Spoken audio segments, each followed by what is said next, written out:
That is where we have our emotions, our moods. This is where our judgment comes from.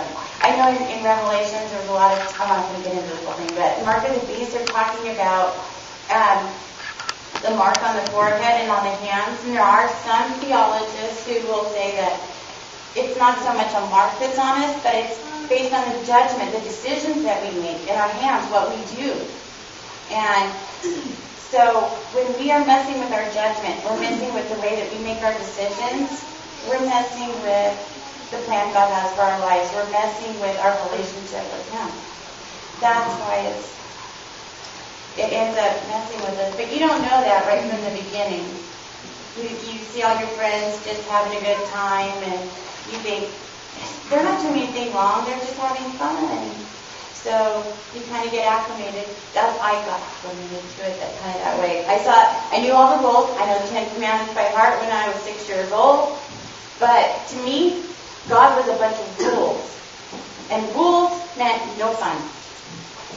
And I didn't see Him as anything other than that. It didn't occur to me that those rules are there to protect us. And He gives us those rules because He knows that following them makes us happier.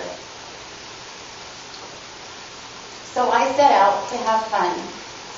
And as soon as I could get out on my own, I was married, because that's what you do, right? You grow up, you get married, you have children, and that's the end-all be-all of existence. So at 16, when this really cute Navy boy with a really fast motorcycle asked me to marry him, oh yeah, and he had been dating a girl who played the piano for Sabbath school, for the cradle roll and kindergartners, and looked really nice every weekend, and appeared to be the good Christian girl. That's who he thought he was marrying. What he ended up with was a girl who wanted to party.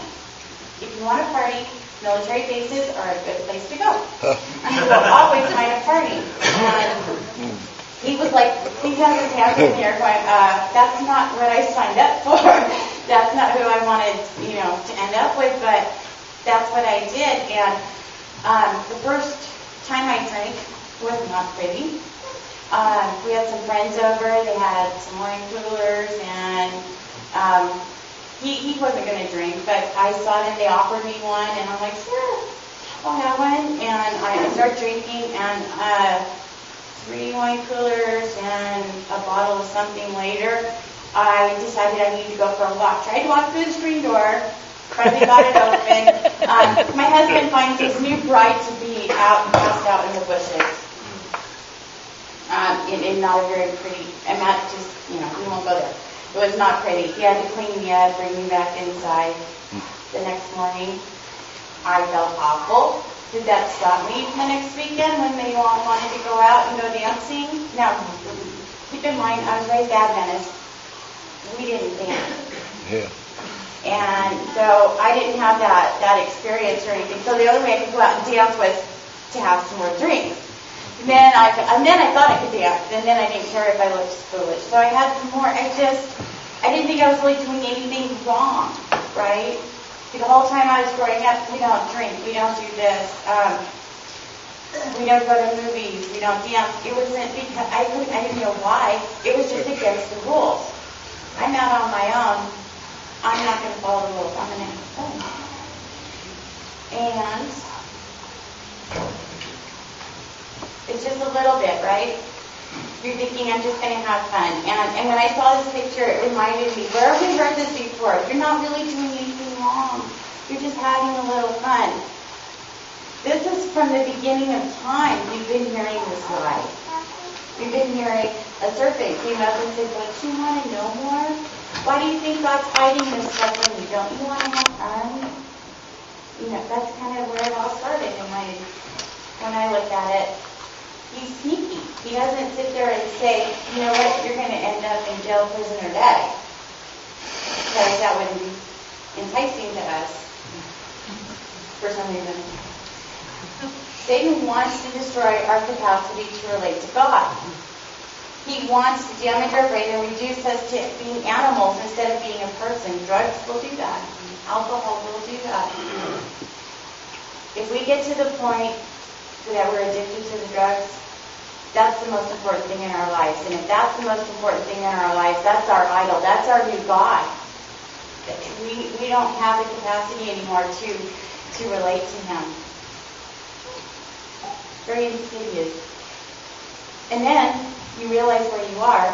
You realize the mess you've made of your life or mistakes you've made, fall under the influence, and you feel like you're not worthy. God wouldn't want me now. Look what I've done.